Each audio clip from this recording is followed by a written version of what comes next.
नमस्कार. श्री नवनाथ भक्तिसार अध्याय 34. श्रवण करू इच्छिणाऱ्या सर्व श्रोत्यांना माझा मनपूर्वक नमस्कार.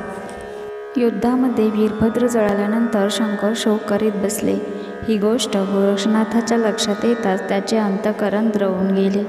त्याने विचार केला की ज्यावेळेस गुरुने मला बद्रिकाश्रमात तपश्चर्येस बसवले त्यावेळी शंकराने माझ्याविषयी विशेष काळजी बाळगली होती व पुष्कळ श्रम घेतले होते. मातेसमान त्यांनी माझा प्रतिपाळ केला. असा माझा स्वामी आज पुत्राच्या मरणाने शोक करीत असलेला मी पाहावा हे मला शोभत नाही आणि हे अयोग्य कर्म माझ्याकडून झाले असा मनात विचार आणून गोरक्षनाथ शंकराच्या पाया पडला आणि म्हणाला, वीरभद्राचे तुम्हास अतिशय दुःख झाले आहे, परंतु जर मला त्याच्या अस्थी आणून द्याल तर मी वीरभद्रास उठवीन. संजीवनी मंत्राच्या योगाने मी त्यास तेथेच उठवले असते, पण सर्व राक्षसाच्या मेळ्यात तो जळाला असल्यामुळे त्याच्याबरोबर पुन्हा राक्षस उठतील. मग वीरभद्राची हाडे मी ओळखून घेऊन येतो असे सांगून शंकर समरभूमीवर गेले. जी हाडे शिवनामस्मरण करतील ती वीरभद्राची हाडे असे ओळखून गोरक्षनाथाजवळ आणली.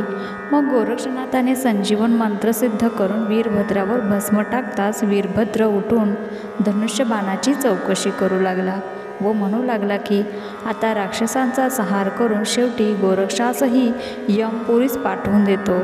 तेव्हा शंकराने त्यास म्हटले, आता व्यर्थ बोलू नका. नंतर त्यास संपूर्ण मजकूर निवेदन केला आणि त्याची व गोरक्षनाथाची मैत्री करून दिली. इतक्यात वायुचक्री भ्रमत असलेले 72,84,00,000 शिवगण गोरक्षनाथास नमस्कार करून परत कैलासास गेले. मग गोरक्षनाथही मच्छिंद्रनाथाचे शरीर घेऊन शिवालयात आला. इकडे त्रिविक्रम राजा मच्छिंद्रनाथ राजविलासात निमग्न झाला होता. एके दिवशी तो नित्यनेमाप्रमाणे दर्शनाकरता शिवालयात गेला असता गोरक्षनाथ मच्छिंद्रनाथाच्या शरीराचे तुकडे जवळ घेऊन बसलेला दिसला. तेव्हा त्यास राजा प्रीतीने भेटला. मग राजाने सर्व वृत्तांत विचारल्यावरून गोरक्षनाथाने त्यास झालेला वृत्तांत निवेदन केला. तो ऐकून त्यास तळमळ लागली. त्याने गोरक्षनाथास सांगितले की काही दिवस असाच धीर धरून राहा. धर्मनाथास राज्यावर बसवून मग मी येतो असे सांगून तो राजवाड्यात गेला. त्याने लागलेच या गोष्टीविषयी प्रधानाचा विचार घेऊन एका सुमुहूर्तावर धर्मनाथास राज्याभिषेक केला. त्या उत्सवसमयी याचकास विपुल धन देऊन संतुष्ट केले. पुढे 1 महिन्यानंतर एके दिवशी त्रिविक्रम राजाच्या शरीरातून निघून मच्छिंद्रनाथ शिवालयात ठेवलेल्या आपल्या देहात गेले. इकडे राजवाड्यात राजास उठण्यास वेळ लागल्याने राणी महालात गेली व हालून पाहते तो राजाचे शरीर प्रेतावत पडलेले. मग तिने मोठा आकांत मांडला. इतक्या धर्मनाथ धावून गेला व प्रधान आदी करून मंडळी जमली. ह्या बातमीने नगरात एकच हाहाकार होऊन गेला. त्रिविक्रम राजा मरण पावला. हा वृत्तांत शिवालयामध्ये गोरक्षनाथ होता त्यास लोकांकडून समजला. तो ऐकून त्याने संजीवनी प्रयोगाने भस्म मंत्रून अस्थि मांस वगैरे जमवाजमव केली. तोच मच्छिंद्रनाथाने देहात प्रवेश केला व उठून बसला. इकडे राजाचे प्रेत स्मशानात नेऊन तेथे सर्व संस्कार झाल्यावर लोक घरोघर गेले. रेवती राणीने मात्र मच्छिंद्रनाथाच्या देवालयातून शोध आणविला. तिचा मुलगा धर्मनाथ यास राजाच्या मरणाने अतिशय दुःख झाले. त्यास अन्न उदक गोड लागेना. त्यास आपला प्राणही नकोसा झाला. हे पाहून रेवती मातेने त्यास एकीकडे नेऊन सांगितले की तू व्यर्थ का शोक करतोस? बाळ, तुझा पिता मच्छिंद्रनाथ होय, तो चिरंजीव आहे. तू आता शिवालयात जाऊन त्यास प्रत्यक्ष डोळ्यांनी पाहून ये. मच्छिंद्रनाथ माझा पिता कसा? म्हणून धर्मनाथाने रेवती राणीस विचारल्यानंतर तिने मच्छिंद्रनाथाच्या परका प्रवेशाची समग्र वार्ता त्यास निवेदन केली. ती ऐकून धर्मनाथ लव्याजमान्याशी शिवालयात गेला व मच्छिंद्रनाथाच्या पाया पडून त्यास पालखीत बसवून राजवाड्यात घेऊन आला. तो 1 वर्षभर तेथे होता. नंतर मच्छिंद्रनाथ गोरक्षनाथ चौरंगीनाथ हे तीर्थयात्रेस जाण्यास निघाले. त्या समयी धर्मनाथास परम दुःख झाले. तोही त्यांच्या समागमे तीर्थयात्रे जाण्यास सिद्ध झाला. तेव्हा मच्छिंद्रनाथाने त्याची समजूत केली की मी 12 वर्षांनी परत येईन. त्यावेळी गोरक्षनाथाकडून तुला दीक्षा देववीन व मज समागमे घेऊन जाईन. आता तू रेवतीची सेवा करून आनंदाने राज्यवैभवाचा उपभोग घे. अशा रीतीने मच्छिंद्रनाथाने त्याची समजूत केल्यावर ते तिघे तिथून निघाले. ते त्रिवर्ग तीर्थयात्रा करीत करीत गोदातटी धामानगरात येऊन पोचले. त्या ठिकाणी गोरक्षनाथास माणिक शेतकऱ्याचे स्मरण झाले. त्याने त्या मुलाबरोबर झालेला सर्व मजकूर मच्छिंद्रनाथास कळवला. मग शेताची जागा लक्षात आणून तिघेजण माणिकाजवळ गेले. तेथे तो काष्टासमान उभा असलेला त्यांनी पाहिला. त्याच्या अंगावर तीळभर सुद्धा मांस नसून हाडाचा सांगडा मात्र उरला होता व तोंडाने सारखं राममंत्राचा जप चालला होता. त्याचे ते कडक तप पाहून गोरक्षनाथाने तोंडात बोट घातले व मी म्हणतो तो हाच माणिक असे त्याने मच्छिंद्रनाथास सांगितले. मग तिघेजण त्याच्याजवळ गेले व त्यांनी त्यास तप पूर्ण करावयास सांगितले. तेव्हा त्याने त्यास उत्तर दिले की तुम्हाला ही पंचायत कशाला पाहिजे. तुम्ही आपल्या इथून चालू लागा. विनाकारण का खोटी घालता. त्यांनी त्यास जे जे विचारावे त्या प्रत्येक प्रश्नाचा माणिक उलट जबाब देई. ते पाहून मी आता ह्याच युक्तीने ताळ्यावर आणतो असे गोरक्षनाथाने म्हटले. मग गोरक्षनाथ एकटाच तेथे राहून मच्छिंद्रनाथ व चौरंगीनाथ जवळच्या झाडाखाली बसले व गोरक्ष काय करते हे पाहू लागले. गोरक्षनाथाने माणिकाजवळ उभे राहून मोठ्याने म्हटले की अहहा, हासा तपस्वी मी अजून पावे तो पाहिला नव्हता. अशाचा उपदेश घेऊन ह्यास गुरु करावा हेच चांगले. माझे दैवत उदयास आले म्हणून समजावं. नंतर गोरक्ष त्यास बोलला, स्वामी मी आपणास गुरु करीत आहे तर आपण कृपा करून मला अनुग्रह द्यावा. हे ऐकून माणिक त्यास म्हणाला, बेट्या एवढा मोठा झालास तरी अजून तुला अक्कल नाही. तू मला गुरु करू पाहतोस त्यापेक्षा तूच का माझा गुरु होईनास. त्याचा उलटा जबाब येणार हे ओळखून गोरक्षनाथाने त्यास हा प्रश्न केला होता. त्याप्रमाणे उत्तर ऐकताच गोरक्षनाथाने त्यास मंत्रोपदेश केला. त्यामुळे तो त्रिकाळ ज्ञानी सोडून गोरक्षनाथाच्या पाया पडला. तेव्हा गोरक्षनाथाने शक्तिप्रयोग मंत्रून गोरक्षाने त्यास हाती धरून मच्छिंद्रनाथाकडे नेले.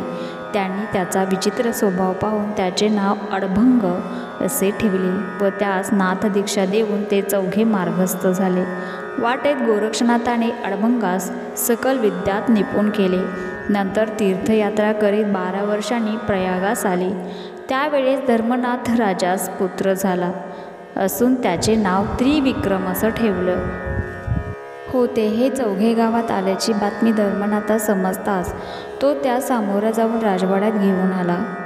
धर्मनाथाने आपल्या मुलास राज्यावर बसवून आपण योगदीक्षा घेण्याचा निश्चय केला. माघ महिन्यातील पुण्यतिथी द्वितीया जिला धर्मबीज असे म्हणतात त्या दिवशी गोरक्षनाथाने धर्मनाथास अनुग्रह देऊन दीक्षा दिली. त्यावेळी सर्व देव बोलावले होते. नगरवासी लोकांचाही मोठा मेळा जमला होता. सर्वजण प्रसाद घेऊन आनंदाने आपापल्या स्थानी गेले.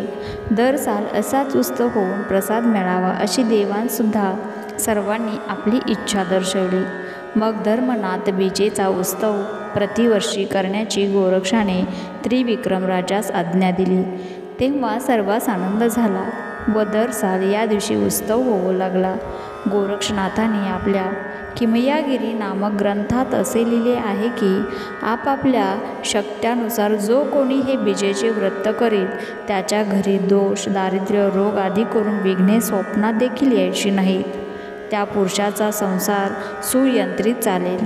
प्रत्येक लक्ष्मी त्याच्या गृही वास्तव्य करेल. याप्रमाणे धर्मनाथ बीजेचा महिमा होय.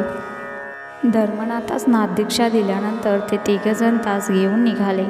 त्यांनी तीर्थ फिरत फिरत बद्रिकाश्रमात जाऊन धर्मनाथा शंकराच्या पायावर घातले व त्यास त्याच्या स्वाधीन करून तपश्चर्येस बसवले. नंतर 12 वर्षांनी परत येऊ असे सांगून ते तिघेजण तीर्थयात्रा करण्यास गेले व मुदत भरताच ते पुन्हा बद्रिकाश्रमास गेले. मग तेथे मोठ्या थाटाने मावंदे केले. मावंद्याकरता सर्व देवांना बोलावून आणले होते. मावंदे झाल्यावर सर्व देववर देऊन निघून गेले व मच्छिंद्रनाथ, गोरक्षनाथ, चौरंगीनाथ, अडभंगनाथ व धर्मनाथ असे 5 जण तीर्थयात्रेस गेले. ब्रह्मदेवाच्या वीर्यापासून पूर्वी 88 सहस्त्र ऋषी उत्पन्न झाले.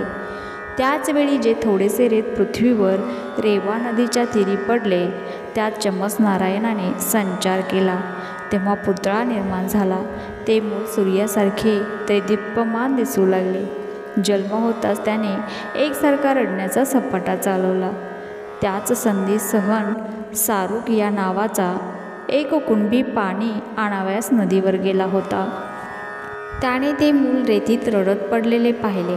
तेव्हा त्याचे हृदय कळवळले. त्याने त्या मुलास उचलून घेतले व घरी नेले आणि रेवातीरी वाळवंटावर पुत्र मिळाल्याचे वर्तमान स्त्रीस सांगितले व त्यास तिच्या हवाली केले. तिने आनंदाने त्यास स्नान घालून पाळण्यात आपल्या पोटच्या मुलाशेजारी निजवले.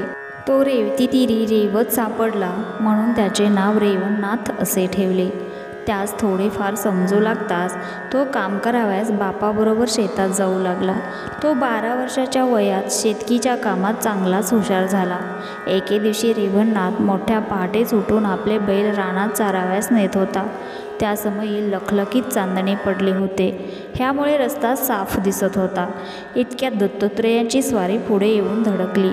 दत्तात्रेयास गिरनार पर्वती जायचे होते. त्यांच्या पायात खडावा असून त्यांनी कौफीन परिधान केली होती. जटा वाढवल्या असून दाढी मिशी पिंगट वर्णाची होती. असा तिन्ही देवांचा अवतार जे दत्तात्रेय ते जात असता त्यांची व रेवणनाथाची भेट झाली. त्यास पाहताच रेवणनाथास पूर्ण ज्ञान होऊन पूर्वजन्माचे स्मरण झाले. मग आपण पूर्वीचे कोण व हल्लीचे कोण व कसे वागत आहो याची त्यास रुकरुक लागली.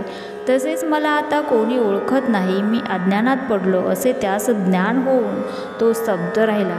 तेव्हा तू कोण आहेस असे दत्तात्रेयाने त्यास विचारल्यावर त्याने उत्तर दिले, तुमच्या देहात तिन्ही देवांचे अंश आहेत. त्यात सत्वगुणी जो महापुरुष तो मी असून मला येथे फारच कष्ट भोगावे लागत आहे. तर आता कृपा करून या देहात सनात करावे. इतके बोलून त्याने दत्तात्रेयाच्या पायावर मस्तक ठेवले. त्याचा दृढनिश्चय पाहून दत्तात्रेयाने आपला वरदहस्त त्याच्या मस्तकावर ठेवला. 9 नारायणांच्या अवतारापैकी हा चमस नारायणाचा अवतार होय, हे दत्तात्रेयास ठाऊक होते. त्यास दत्तात्रेयाने त्याच वेळेस अनुग्रह का दिला नाही अशी शंका येईल.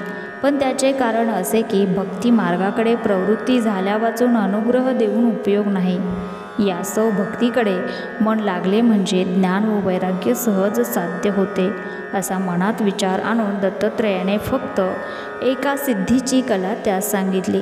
तेव्हा रेवणनाथास परमानंद झाला. तो त्याच्या पाया पडून आनंद पावल्यानंतर दत्तात्रेय निघून गेले. एक सिद्धी प्राप्त झाली तेवढ्यावरच त्याने समाधान मानल्याने तो पूर्ण मुक्त झाला नाही.